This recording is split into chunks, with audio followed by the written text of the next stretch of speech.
Welcome to the deep dive. We often hear about things like swelling down there. And today we're going right into one of the pretty common reasons for that, hydrocele. hmm It's one of those terms maybe you've sort of heard of, but let's really get into what's actually going on. Exactly. And think of this as, well, your quick guide to really understanding hydrocele. We've looked at hydrocele, definition, diagnosis, and management, and basically pulled out the key stuff. Right. So you get a clear picture, but without, getting totally bogged down in detail. The idea is just to make the essentials stick, whether you're revising or just curious. Okay, great. So let's start right at the beginning. If someone mentions hydrocele, what exactly are we talking about? Simply put, a hydrocele is just a buildup of fluid. It's in the tunica vaginalis, which is, well, the sac that surrounds the testicle. Okay. And remember, it can be something someone's born with that's congenital, or it can pop up later in life, which we'd call acquired. All right, this tunica vaginalis. hmm So where is this fluid, actually collecting? Okay, imagine the tunica vaginalis has two layers, Oh. almost like a double-layered bag. You've got the visceral layer right up against the testicle, Mm-hmm. and then the parietal layer just outside that, the hydrocele fluid. It sits right in that space between those two layers. Got it. So the testicle is sort of floating in this little fluid pocket. Now, you mentioned congenital and acquired, but the source material also talks about communicating and non-communicating hydroceles. What's the key difference there? Yeah, that's important. Think of it like this. A communicating hydrocele, which you see more often in children, means there's still a small open pathway. It's called the processus vaginalis, Okay. and it connects the scrotum back up to the abdomen from when the testicles originally descended. So fluid from the belly, peritoneal fluid, can actually drain down into the scrotum, like a little continuous flow sometimes. Ah, so a direct connection. Exactly. Okay. Now, it's less common in adults, but it can happen maybe if there's increased pressure in the abdomen pushing fluid down. Okay, that makes sense. And the non-communicating type then? Right. So with non-communicating, that pathway, the processus vaginalis, it's closed off properly. Oh. The fluid builds up just because the tunica vaginalis itself is either, well, making too much fluid, Mm-hmm. or it's not absorbing the fluid that's normally there very well. And often there isn't one clear cause. It might just be a reaction to some local irritation or inflammation maybe. Now, here's something that jumped out at me.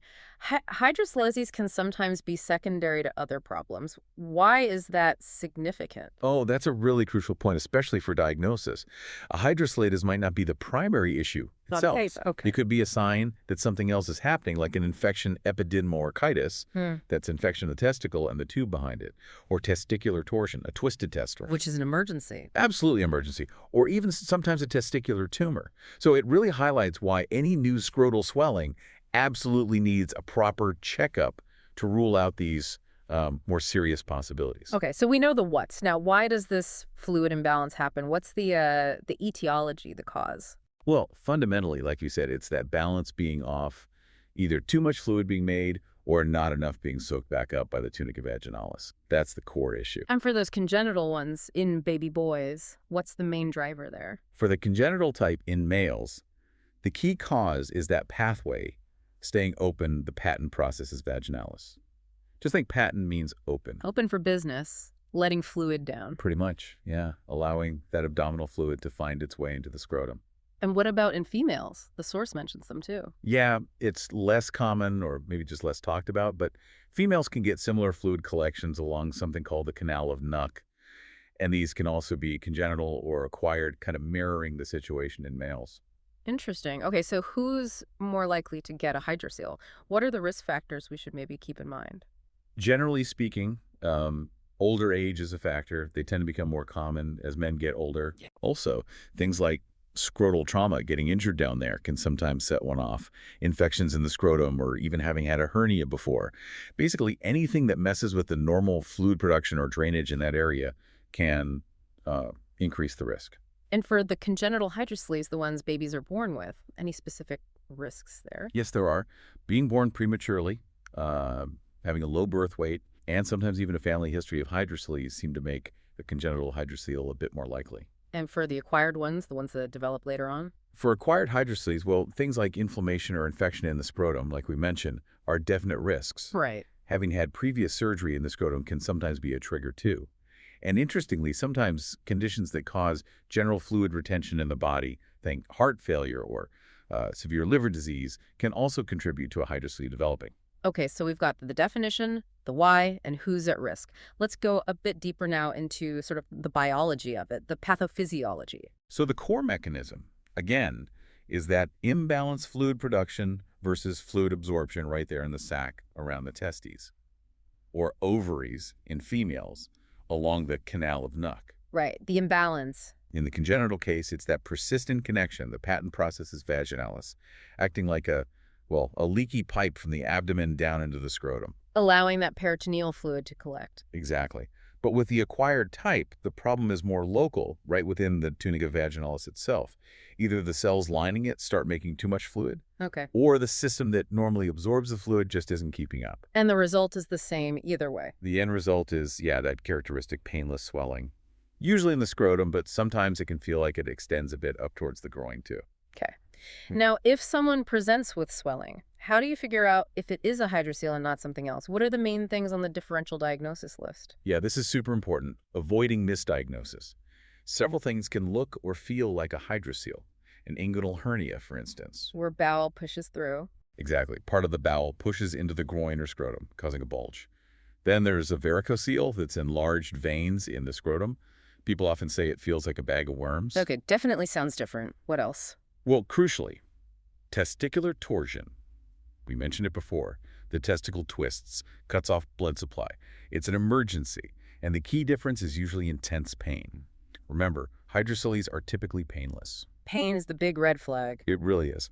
Also, epididymitis, inflammation of the epididymis, that usually hurts too. Yeah. And finally, and this is vital, you always have to consider testicular tumors. Right. Even though they might be painless at first, any new scrotal mass needs checking to rule out cancer. You just can't miss that. So a simple painless swelling isn't always simple. That's a really key point. How common are hydroceles then? What's the epidemiology look like? They're actually pretty common, especially in older males. For newborns, the numbers suggest maybe around 6% of full-term baby boys might have a noticeable hydrocele after the first few days of life. Wow, 6%. That seems quite high. It does, yeah. Then in adults, the causes are more mixed. Could be infection, trauma, maybe a tumor, or some other underlying health issue triggering it. And the females with the canal of Nuck fluid? Yes. Females too, though maybe discussed less often. Similar fluid collections can happen there. Okay, so we know what it is, why it happens, who gets it. What are the actual signs someone might notice, the clinical features? The absolute main thing is painless swelling, either in the scrotum or sometimes feeling like it's in the groin area. Think painless fluid pouch. And the swelling itself. Any characteristics? Well, the size can really vary, from quite small to very large. And the classic bedside test is transillumination. The flashlight test. Exactly. You shine a bright light like a pen torch behind the scrotum in a dark room. If it's mostly fluid, like in a hydrocele, the light should pass through, giving this sort of reddish glow. But it's not 100% definitive, Some other things might transilluminate a bit, and sometimes a hydrocele might not if the fluid is cloudy or the wall is thick. So it's a clue, but not the whole story. Got it. A helpful clue, but needs confirmation. What about those communicating hydroceles in kids? Anything specific to look out for? Yes, definitely. Because of that connection to the abdomen, the size can change. Fluctuate. Exactly. You might notice it seems bigger at the end of the day, maybe after the child has been running around, and smaller in the morning after they've been lying down flat all night. Gravity plays a role. Makes sense. Fluid drains back up. And for the non-communicating ones in adults? Those tend to be more constant in size. Often the person can't really pinpoint when it started or what might have caused it. It's just there. Are there any other feelings associated with it besides the swelling? Sometimes, if it's quite large, people might feel a sense of heaviness, maybe a dragging sensation in the scrotum, just from the weight. Okay. The size might fluctuate a bit, even in non-communicating ones, but rarely is there actual discomfort or pain. And like we keep saying, if there's pain, that's a signal to look harder for an infection or some other cause. Painless swelling is the hallmark. Pain is a warning sign. Got it. So how do doctors actually confirm it's a hydrocele? What are the investigations? Well, it really starts with the basics. Taking a good medical history, asking about symptoms, and doing a thorough physical examination of the scrotum. Including the transillumination we talked about. Yes, exactly. Physical exam, transillumination, those are the first steps. But if there's any doubt, or importantly, If the doctor can't properly feel the testicle itself because the swelling is too big or tense, Then what? then an ultrasound is usually the next move. And what does the ultrasound show? Why is it so useful? Ultrasound is great because it uses sound waves to give a really clear picture of what's inside the scrotum. It can easily confirm, yes, there's fluid consistent with a hydrocele, Okay. but you can also check the testicle itself, make sure it looks normal, rule out a tumor or other masses, and it helps tell the difference between a hydrocele and, say, a hernia or a varicocele. Plus, it avoids having to stick a needle in just to see what comes out. Right, less invasive. What about blood tests? Are they ever used? Not really for diagnosing a simple hydrocele itself, but if the clinical picture makes the doctor worried about a possible testicular tumor, then certain blood tests looking for tumor markers might be done. Okay, so primarily exam, maybe ultrasound. Now the important bit, how are hydroceles actually managed? What's the treatment?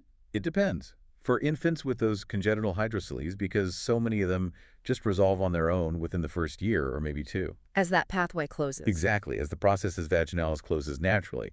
So the usual approach is just watchful waiting, observation, just monitor it. Good to know. Watch and wait for babies. What about in adults? Do they tend to go away by themselves? Much less common in adults. Spontaneous resolution is rare.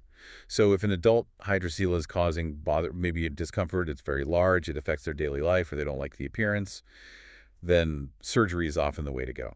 That's called a hydrocelectomy. Surgical removal. Are there non-surgical options for adults? Yes, there are alternatives. For some adults, especially if it's a non-communicating type and it really isn't causing much trouble, just keeping an eye on it, conservative management can be perfectly reasonable. Okay. Another option, mainly for those who might not be fit for surgery, is aspiration and sclerotherapy. How does that work? Well, first you drain the fluid out with a needle, that's the aspiration. Then you inject a special substance, a sclerosant, into the empty sac. What's that do? It basically irritates the lining of the sac, causing it to scar up and stick together, hopefully preventing the fluid from building up again. It's not always permanent, though, and might need repeating. So aspiration and sclerotherapy is mainly for people who can't have the surgery. Often, yes. Yeah. Or for those who prefer to avoid surgery, understanding it might not be as definitive. And are there any pills or medicines for hydroceles in adults? No, unfortunately not. There's no medication that effectively treats or shrinks a hydrocele in adults. It's really a mechanical or fluid balance issue. Okay. And if surgery, the hydrocelectomy, is needed, what does that generally involve? There are different surgical techniques depending on the hydrocele's type and size, but the main goal is either to completely remove the sac that holds the fluid or to open it up and invert it, sort of turn it inside out so the fluid can just be absorbed normally by the surrounding tissues. I see. What about if the doctors aren't totally sure what the swelling is? The notes mention an exploratory operation. That's right. If the diagnosis isn't clear even after an ultrasound, or if there's a real concern about something serious underneath, like a tumor that couldn't be definitively ruled out, then an exploratory surgery might be recommended. The surgeon essentially goes in to have a direct look and deal with whatever they find. Okay, so treatment really spans from just watching it to potentially surgery. What's the usual outcome? How do people generally do? What's the prognosis? It's generally excellent, Yeah, especially for those congenital ones in babies that often just disappear. that's good. And even for acquired hydroceles in adults, treatment, particularly surgery, is very effective. The chance of it coming back after a proper surgical repair is pretty low. That's reassuring. Are there any downsides? Any potential complications from having a hydrocele or from the treatments? Overall, complications aren't that common. If a hydrocele gets really, really large, it can obviously cause discomfort just from the size and weight, maybe affect mobility a bit, or just be a cosmetic issue for the person. Right. We've mentioned the rare association with underlying testicular problems like tumors. That's more about not missing something else. Getting an infection in the hydrocele fluid itself is also quite uncommon. And what about potential issues from the surgery, the hydrocelectomy? Well, like any operation, there are small risks, although they are infrequent. Things like infection in the wound afterwards. Very rarely issues like infertility or some shrinkage of the testicle called testicular atrophy. You could get a collection of blood, a hematoma, or some minor nerve injury causing numbness. And as we said, there's always a small chance it could recur, even after surgery. Okay, but generally low risk. We've definitely covered a lot there on hydroceles. So for you listening, the key takeaways really are, it's typically a painless swelling in the scrotum. That's the main thing. There are different reasons it can happen, congenital or acquired, communicating or not. And the outlook is generally really good with the right management, whether that's observation or treatment. Exactly. And it is quite interesting, isn't it, how something that seems relatively simple, just a bag of fluid, can actually stem from different underlying processes. It really underlines why a thorough check is always needed, to make sure you're not missing something more serious hiding behind that swelling. Absolutely. It makes you think, doesn't it? When might painless swelling actually be a sign of something quite different? And why is that careful assessment so critical, something to mull over? Definitely. And if you do want to delve deeper into this topic or any others for your medical learning and revision, make sure you check out pastthemsra.com and also freemsra.com. They're fantastic resources. Thanks for joining us for this deep dive.